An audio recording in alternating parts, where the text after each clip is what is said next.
Livro do Liberalismo à Apostasia. A Tragédia Conciliar. Monsenhor Marcel Lefebvre. Capítulo 3. Nosso Senhor Jesus Cristo e o Liberalismo. A verdade vos fará livres. João 8,32.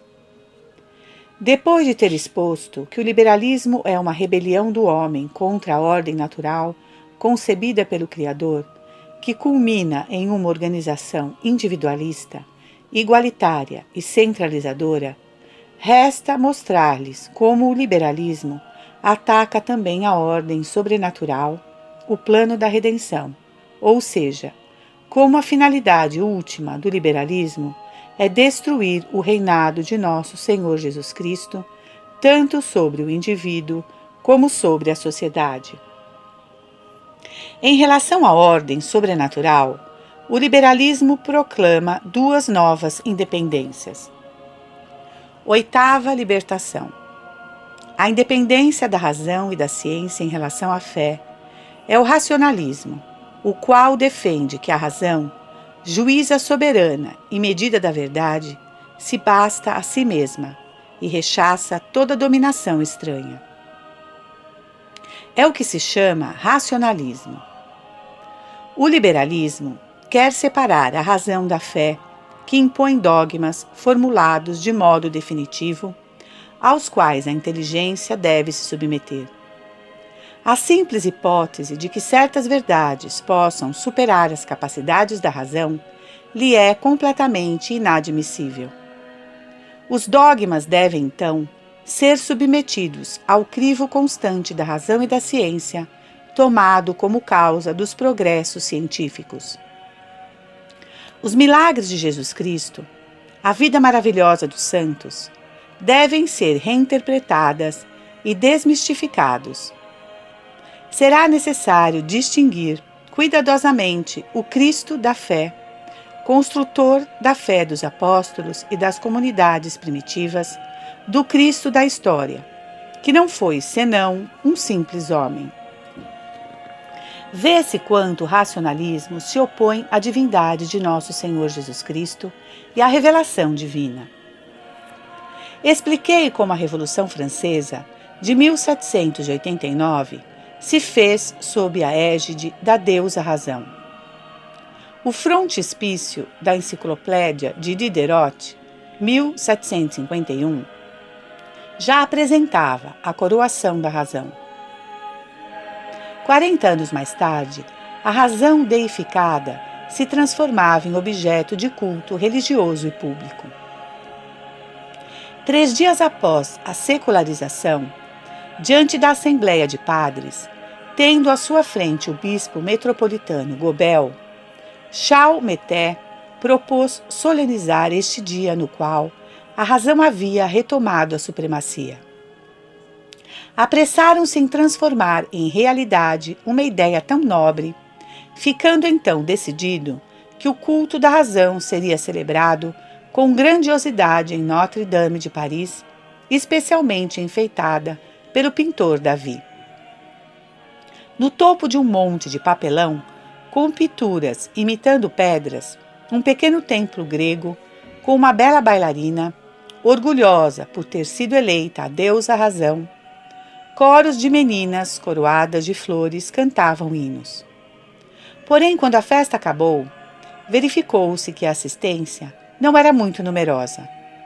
Foram depois em procissão com a deusa razão para visitar a Convenção Nacional, cujo presidente a beijou. Trecho do livro A Igreja das Revoluções, Daniel Hobbes, página 63. Este racionalismo demasiado radical, porém, não agradou a Robespierre, que em março de 1794 aplica um golpe sobre os exagerados. Ele achou que sua onipotência deveria fundar-se em bases nitidamente teológicas e que ele coroaria sua obra estabelecendo um culto ao Ser Supremo, em que ele seria o sumo sacerdote. Pronunciou um discurso em 18 de Floreal do ano 2, 7 de maio de 1794, sobre as relações das ideias religiosas e morais com os princípios republicanos e sobre as festas nacionais. E a Convenção aprova a impressão deste discurso. Ele afirmava que a ideia de ser supremo e da imortalidade da alma é um constante apelo à justiça, sendo, portanto, social e republicana. O novo culto será o da virtude. Foi aprovado em decreto pelo qual o povo francês reconhecia os 2 axiomas da teologia robesperiana, e uma placa comemorativa seria posta no frontão das igrejas. Seguia-se uma lista de festas com feriado que ocupava 2 colunas. A primeira da lista era a do Ser Supremo e da Natureza. Ficou decidido que fosse celebrada no dia 20 de Prairial, 8 de junho de 1794. E ela foi realmente celebrada. Começou no Jardim das Tulherias, onde uma imensa fogueira devorava uma monstruosa imagem do ateísmo, enquanto Robespierre pronunciava um discurso místico. Depois de a multidão cantar hinos alusivos, foi iniciado o desfile até o Campo de Marte. A multidão seguiu um carro puxado por 8 bois, com bandeiras vermelhas, enfeitado com espigas de trigo e folhagens, tendo por cima entronizada a Estátua da Liberdade. As divagações do racionalismo, as variações desta religião nos limites da simples razão, demonstram suficientemente a sua falsidade. 9ª libertação. A independência do homem, da família, da profissão e principalmente do Estado em relação a Deus, a Jesus Cristo, a Igreja, é o naturalismo, o laicismo, o indiferentismo da apostasia oficial dos povos que rechaçam a realeza social de Jesus Cristo e desconhece a autoridade divina da Igreja. Explicarei estes erros por algumas considerações. O naturalismo sustenta que o homem está limitado à esfera do natural e que de nenhum modo está destinado por Deus à ordem sobrenatural. A verdade é outra. Deus não criou um homem em um estado puramente natural. Desde o começo, Deus formou o homem em uma ordem sobrenatural. Deus, diz o Conselho de Trento, formou primeiro o homem em estado de santidade e justiça. Foi em consequência do pecado original que o homem foi destituído da graça santificante, mas a redenção mantém os desígnios de Deus. O homem permanece destinado à ordem sobrenatural. Ser reduzido à ordem natural é para um homem um estado de violência que Deus não aprova. Eis o que ensina o cardeal Pio, mostrando que o estado natural não é mau em si, mas o é pela privação da ordem sobrenatural. Ensinareis, então, que a razão humana tem seu poder próprio e suas atribuições essenciais. Ensinareis que a virtude filosófica possui uma bondade moral e intrínseca, que Deus recompensa nos indivíduos e nos povos por meio de alguns dons naturais e temporais, algumas vezes incluídos em favores maiores. Mas também ensinareis e provareis, por meio de argumentos inseparáveis da essência mesma do cristianismo, que as virtudes naturais, que as luzes naturais, são incapazes de conduzir o homem ao seu fim último, que é a glória celestial.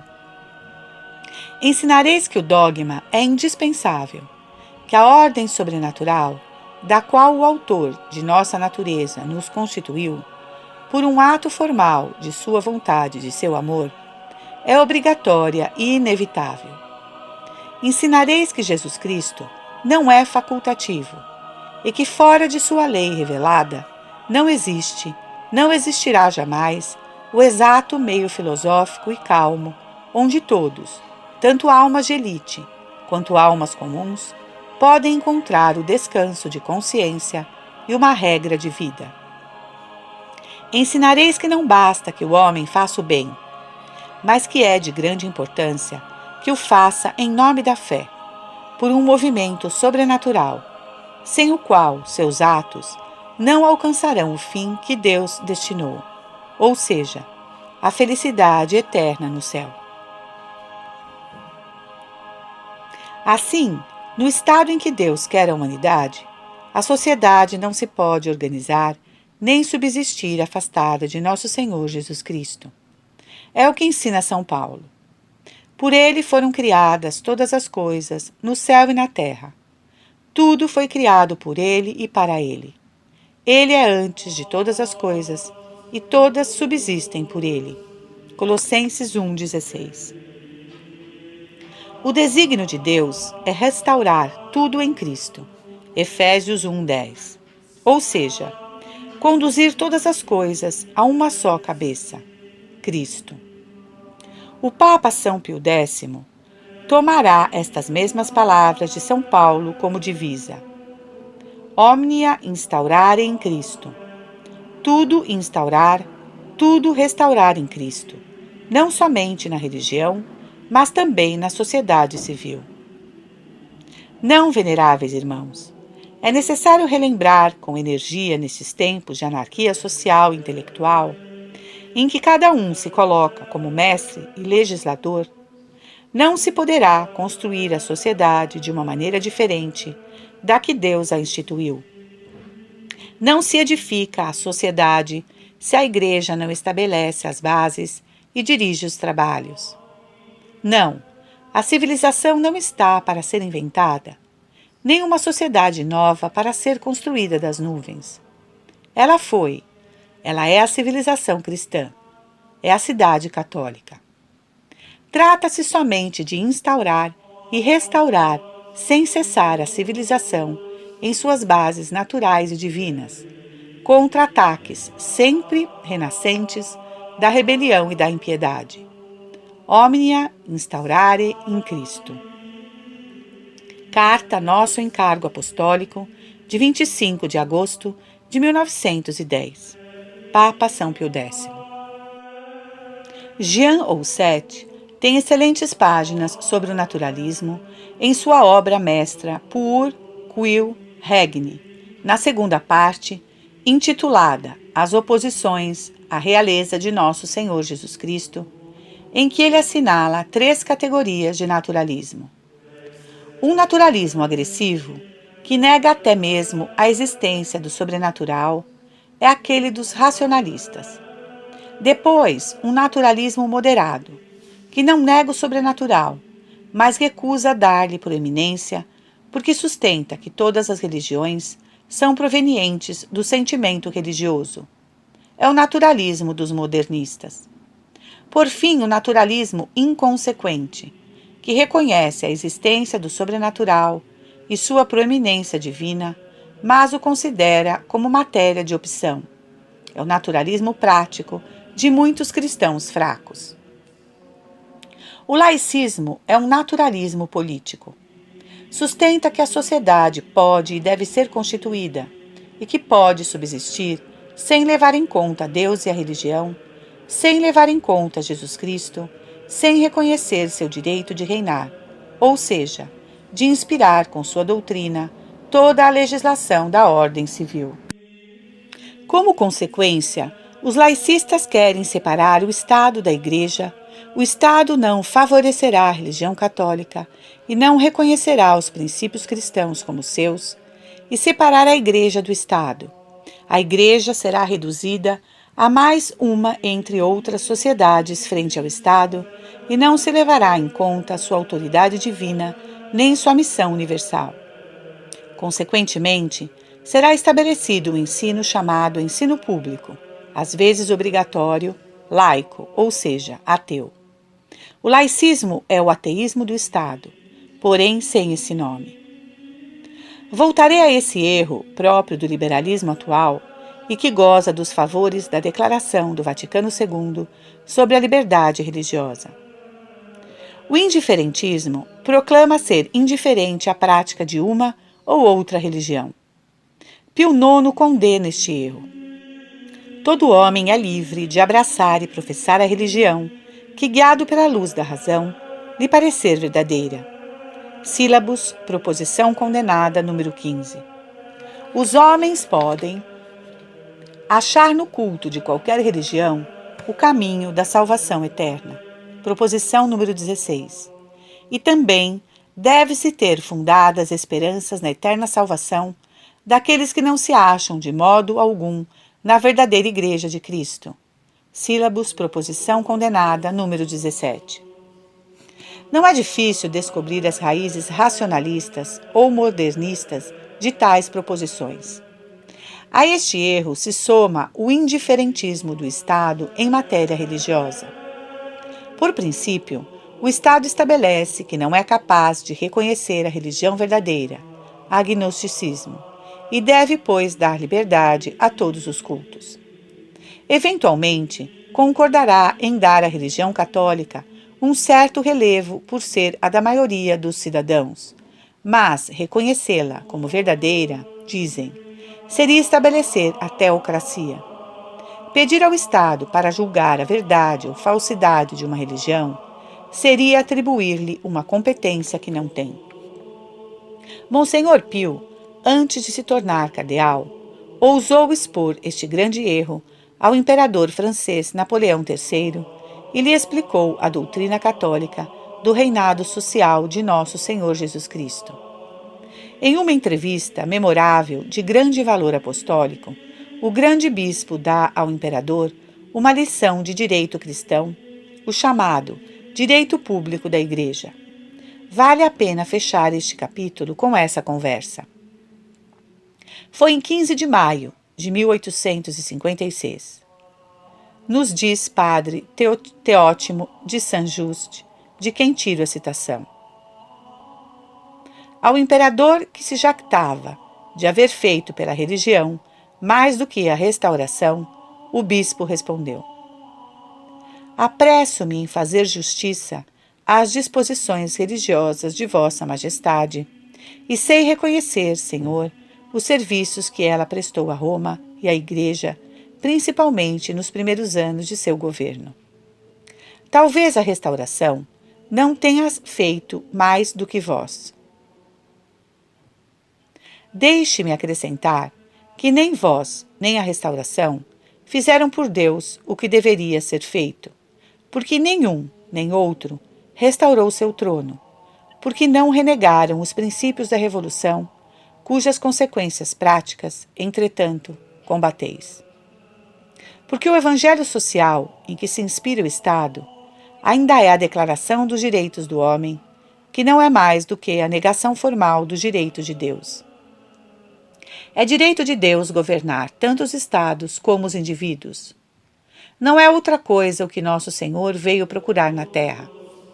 Ele deve reinar, inspirando as leis, santificando os costumes, esclarecendo o ensino, dirigindo os conselhos, regulando as ações tanto dos governos como dos governados.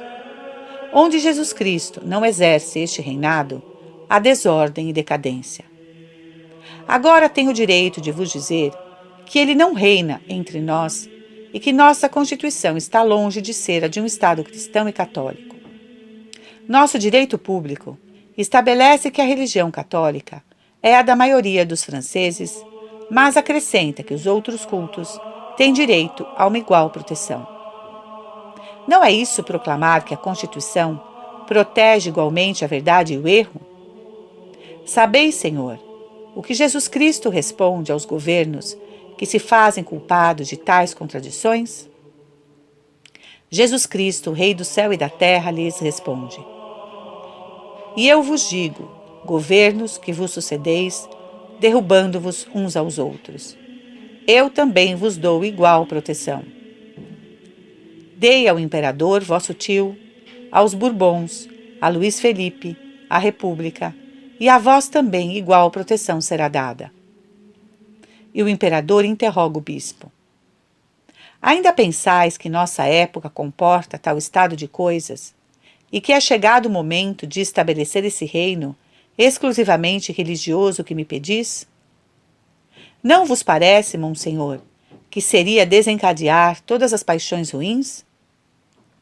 Senhor, quando os grandes políticos, como Vossa Majestade, objetam que não há chegado o momento, só me resta inclinar-me, porque não sou um grande político, mas sou bispo, e como bispo lhe respondo: se não chegou o momento de reinar para Jesus Cristo, então também não chegou para os governos o momento de perdurar.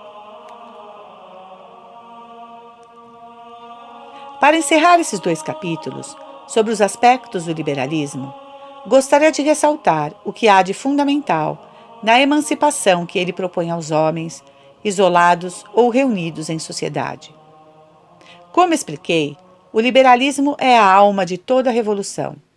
E é igualmente, desde o seu nascimento, no século XVI, o inimigo onipresente de nosso Senhor Jesus Cristo, Deus encarnado. Não há dúvida, posso afirmar que o liberalismo se identifica com a revolução. O liberalismo é a revolução em todos os domínios, a revolução radical.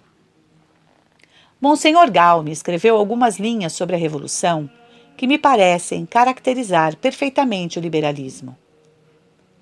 Se arrancando sua máscara, perguntares à revolução: quem és tu? Ela responderá: não sou o que pensam. Muitos falam de mim e poucos me conhecem. Não sou o carbonarismo, nem as revoltas, nem a troca de monarquia por república, nem a substituição de uma monarquia por outra, nem a perturbação momentânea de ordem república. Não sou nem os latidos dos jacobinos, nem os furores de Montaigne, nem a guerrilha, nem a pilhagem, nem o incêndio, nem a reforma agrária, nem a guilhotina, nem as execuções. Não sou nem Marat, nem Robespierre, nem Babeuf, nem Mazzini, nem Cassucci. Esses homens são meus filhos, mas não sou eu. Essas coisas são minhas obras, mas não sou eu. Esses homens e essas coisas são passageiros, mas eu sou um estado permanente. Sou o ódio por toda a ordem que não tenha sido estabelecida pelo homem e na qual ele não seja, ao mesmo tempo, Rei e Deus. Sou a proclamação dos direitos do homem, sem respeito aos direitos de Deus. Sou a fundação do Estado religioso e social, na vontade do homem, em lugar da vontade de Deus. Sou Deus destronado e o homem em seu lugar. Eis porque me chamo revolução, ou seja, subversão.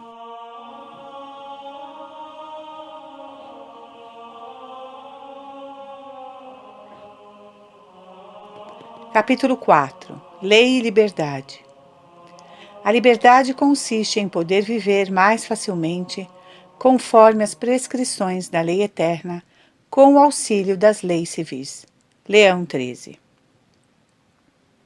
Não poderia resumir melhor os desastres produzidos pelo liberalismo em toda parte, expostos no capítulo precedente, do que com uma passagem de uma carta pastoral de bispos, que data de 100 anos atrás, mas continua atual.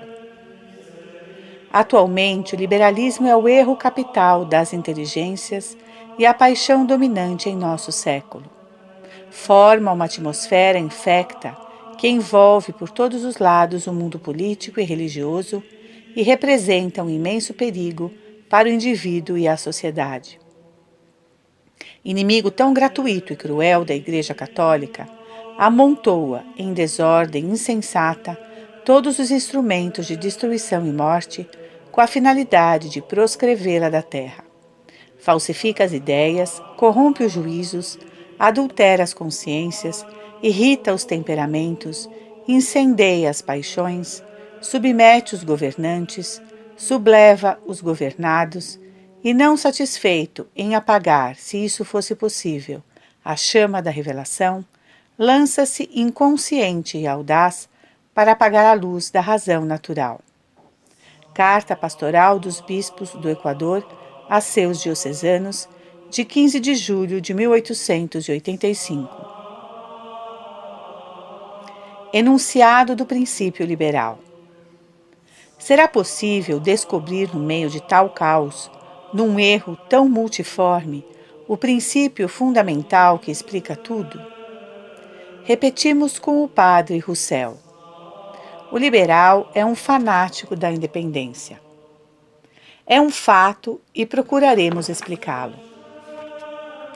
O cardeal Bilot, cujos tratados teológicos foram meus livros de estudo na Universidade Gregoriana e no Seminário Francês de Roma, dedicou ao liberalismo algumas páginas brilhantes e enérgicas em seu tratado sobre a Igreja.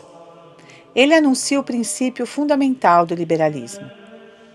A liberdade é um bem fundamental do homem, bem sagrado e inviolável, bem que não pode ser submetido a nenhum tipo de coação. Por conseguinte, essa liberdade sem limites deve ser a pedra irremovível sobre a qual se organizarão todos os elementos das relações entre os homens, a norma imutável segundo a qual serão julgados todas as coisas a partir do ponto de vista do direito. Portanto, será equitativo, justo e bom tudo o que em uma sociedade tenha por base o princípio inviolável da liberdade individual. Qualquer outra coisa é iníqua e perversa. Este foi o pensamento dos autores da Revolução de 1789, que ainda espalha seus amargos frutos. Este é o único objeto da Declaração dos Direitos do Homem, da primeira até a última linha. Isso foi para os ideólogos o ponto de partida necessário à reedificação completa da sociedade na ordem política, na ordem econômica e principalmente na ordem moral e religiosa. Poderão dizer-me, não é a liberdade uma propriedade dos seres inteligentes? Não é, portanto, justo que se faça dela a base da ordem social? Atenção! Responder-lhes-ei. De que liberdade se trata?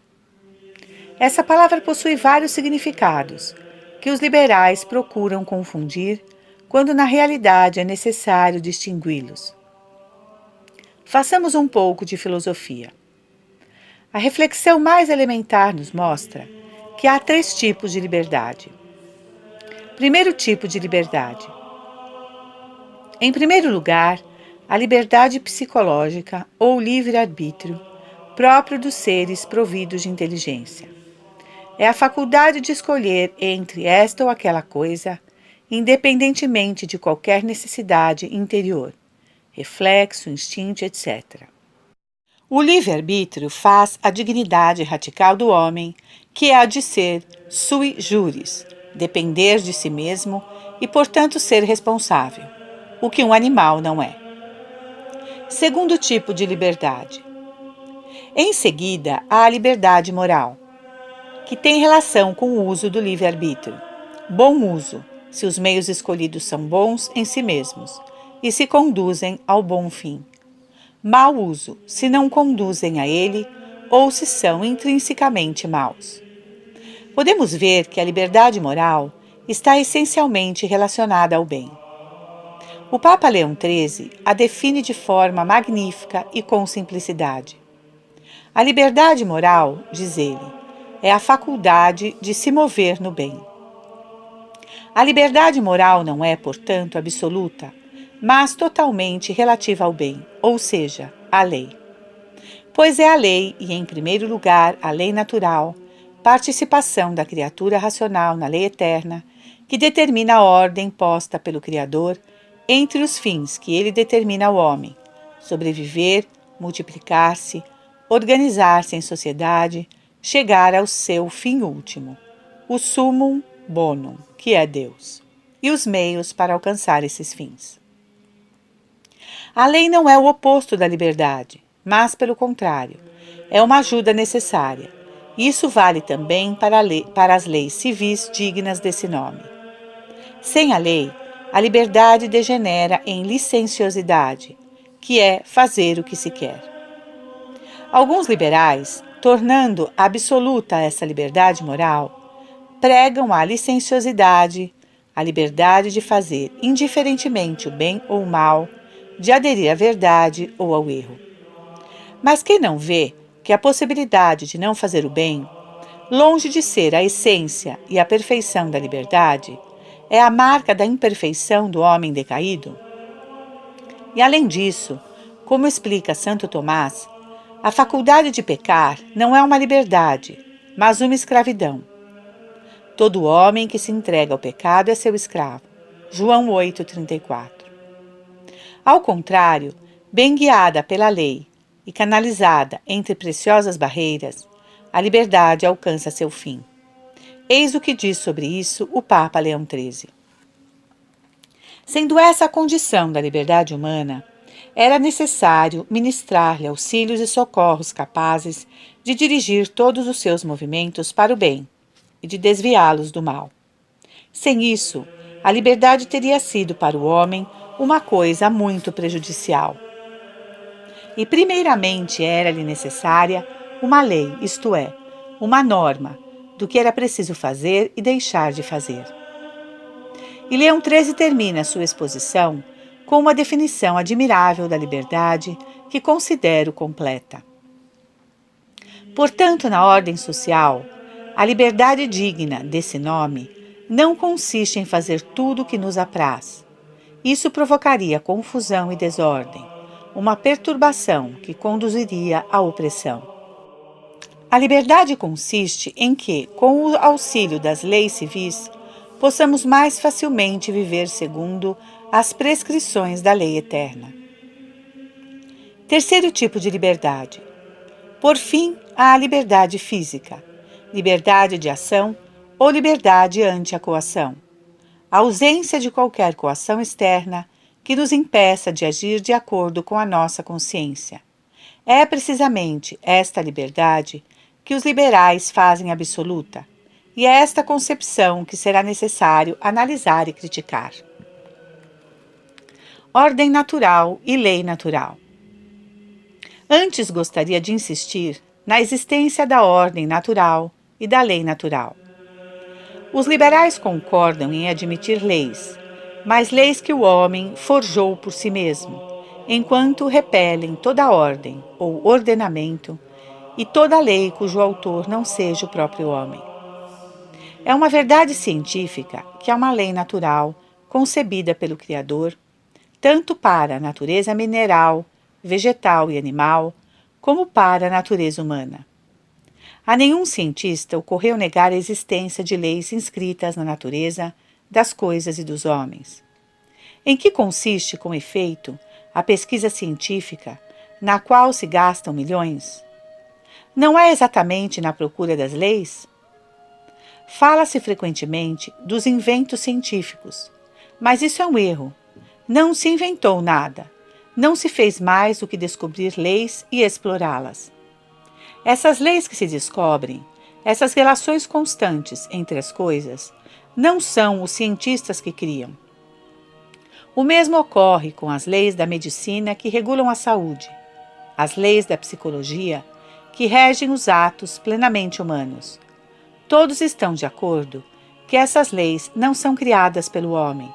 Ele já as encontra postas na sua natureza. Quando se trata de encontrar as leis morais que regem os atos humanos em relação aos fins principais do homem, os liberais não falam senão de pluralismo, criatividade, espontaneidade, liberdade. Segundo eles, cada escola filosófica tem a faculdade de construir sua própria ética, como se o homem, com sua razão e sua vontade, não fosse uma criatura de Deus. Então a alma humana se fez a si mesma? Ou se faz ela mesma? É evidente que as almas, apesar de toda a complexidade e de toda a diversidade, foram talhadas de acordo com o mesmo modelo e possuem a mesma natureza. Quer seja a alma de um Zulu da África do Sul, de um Maori da Nova Zelândia, de um Lenin ou de um Santo Tomás de Aquino, trata-se sempre de uma alma humana. Uma comparação esclarecerá o que quero dizer.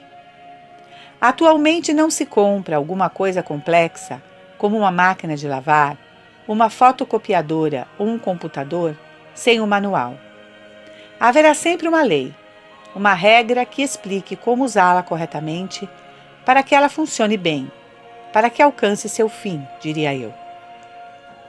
Essa regra foi estabelecida por aquele que concebeu a máquina em questão.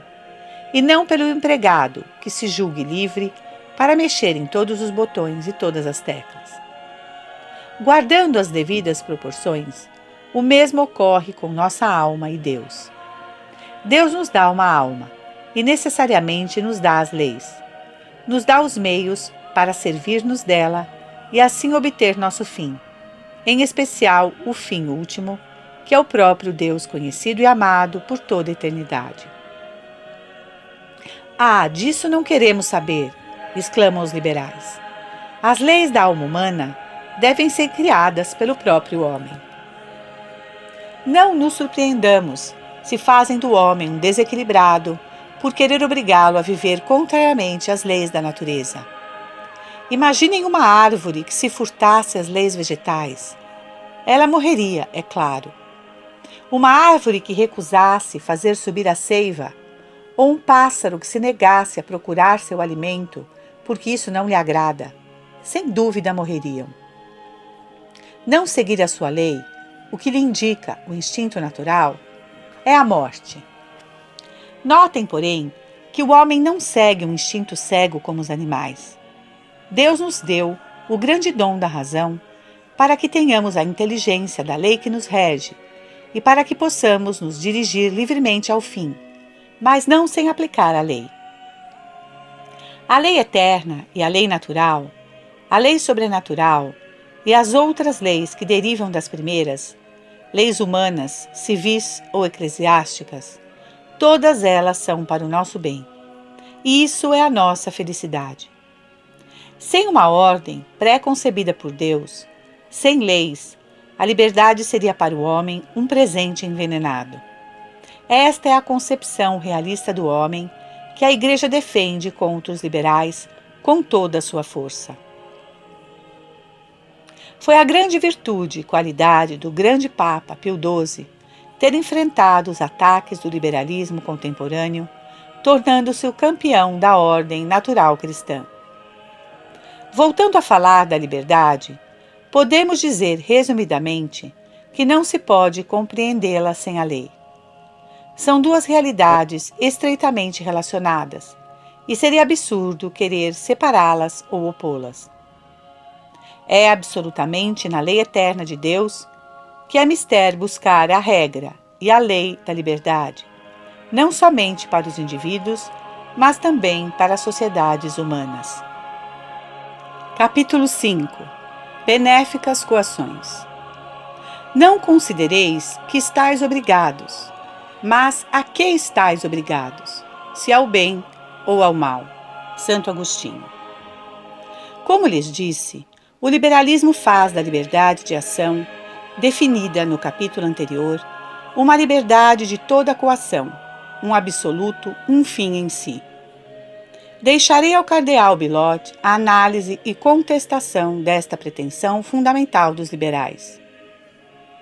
O princípio fundamental do liberalismo, escreve ele, é a liberdade de toda a coação, qualquer que seja, não só da que se exerce pela violência e que atinge apenas os atos externos, mas também da coação que provém do temor das leis e punições, das dependências e necessidades sociais, ou, em suma, dos laços de qualquer natureza que impeçam ao homem de agir segundo sua inclinação natural.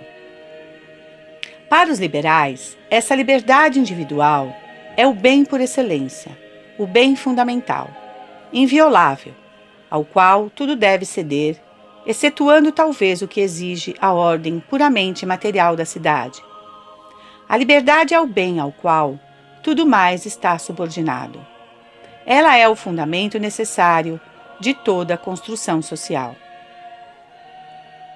Esse princípio do liberalismo, continua o cardeal Bilotte, é absurdo, antinatural e quimérico. Eis a análise crítica que ele desenvolve, eu a resumo e comento. O princípio liberal é absurdo. Esse princípio é absurdo, incipit ab absurdo, pois começa com a insensatez de pretender que o bem fundamental do homem seja a ausência de qualquer liame que atrapalhe ou restrinja a liberdade. De fato, o bem do homem deve ser considerado como um fim, o que é desejado em si. Vejamos, porém, que a liberdade de ação, é somente um meio, é somente a faculdade que permite ao homem adquirir um bem. É, portanto, relativa ao uso que dela se faz. Boa se é usada para o bem, má se é usada para o mal. Por conseguinte, não é um fim em si mesma, e certamente não é o fim principal do homem. De acordo com os liberais, toda coação é um mal, a não ser para garantir certa ordem pública. No entanto, é claro, por exemplo, que a prisão de um malfeitor é um bem, não só porque garante a ordem pública, mas também porque castiga e emenda o culpado. Da mesma forma, os próprios liberais utilizam-se da censura de imprensa contra seus inimigos, de acordo com o ditado liberal: não deve haver liberdade para os inimigos da liberdade. Em si mesma, a censura é um bem, pois defende a sociedade contra a expansão do veneno que corrompe os espíritos. Em consequência, é preciso afirmar que a coação não é em si mesma um mal, que ela é, até mesmo do ponto de vista moral, quid indifferens in se, algo em si mesmo indiferente. Tudo dependerá da finalidade para a qual seja empregada. É isto, aliás, o que ensina Santo Agostinho, doutor da Igreja, numa carta a Vincentium, carta número 93. Penso que não se deve considerar que se é obrigado, mas a que se é obrigado, se ao bem ou ao mal. Não é que ninguém seja capaz, sozinho, de um esforço para se tornar bom, mas é que o temor do que não se quer sofrer põe fim à obstinação e empurra ao estudo da verdade que se ignorava. Faz afastar o falso que se sustentava e procurar a verdade que não se conhecia. E assim se chega a querer o que não se queria. Durante o Concílio Vaticano II, intervim pessoalmente várias vezes para protestar contra a concepção liberal de liberdade que estava sendo aplicada à liberdade religiosa, concepção segundo a qual a liberdade seria a ausência de qualquer coação. Eis o que então eu declarava: a liberdade humana não pode ser definida como a libertação de toda coação, sob pena de destruir toda autoridade. A coação pode ser física ou moral. A coação moral, no campo religioso, é de grande utilidade e é encontrada praticamente em todas as sagradas escrituras. O temor de Deus é o começo da sabedoria. A exposição contra a coação, número 28, é ambígua e falsa sob certos aspectos. O que resta da autoridade paterna dos pais de família cristãos sobre seus filhos? Da autoridade dos professores nas escolas cristãs? Da autoridade da Igreja sobre os apóstatas, os hereges e os cismáticos? Da autoridade dos chefes de Estado católicos sobre as falsas religiões que trazem com elas a imoralidade, o racionalismo e etc.? A mim me parece que não se pode reafirmar melhor o qualitativo do absurdo que o cardeal Biló dá ao princípio do liberalismo, senão citando o Papa Leão XIII. E nada se pode dizer ou imaginar de mais absurdo e mais contrário ao bom senso do que esta asserção: o homem, sendo livre por natureza, deve estar isento de toda a lei. Dito de outro modo, sou livre, portanto é preciso que me deixem livre.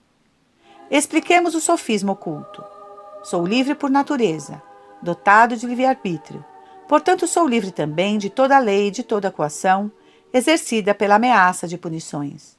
Ou seja, lei sim, mas sem prever qualquer sanção. No entanto, isso seria a morte das leis. O homem não é um anjo, nem todos os homens são santos. Espírito moderno e liberalismo. Gostaria de fazer agora uma observação.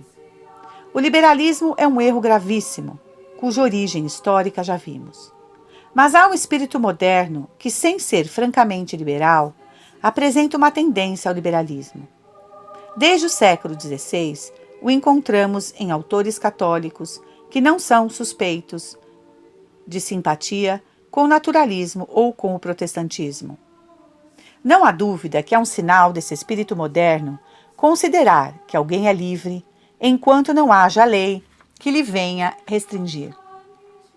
Sem dúvida, toda lei limita a liberdade de ação, mas o espírito da Idade Média, ou seja, o espírito da ordem natural e cristã de que falamos antes, sempre considerou a lei e suas coações primeiramente como uma ajuda e uma garantia de verdadeira liberdade, não como uma limitação.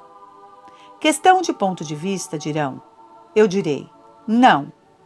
Questão importantíssima que marca o começo de uma troca fundamental de mentalidade, um mundo dirigido para Deus, considerado como fim último, a ser alcançado custe o que custar, um mundo inteiramente orientado ao soberano bem, dá lugar a um mundo orientado para o homem, preocupado com as prerrogativas do homem, seus direitos, sua liberdade.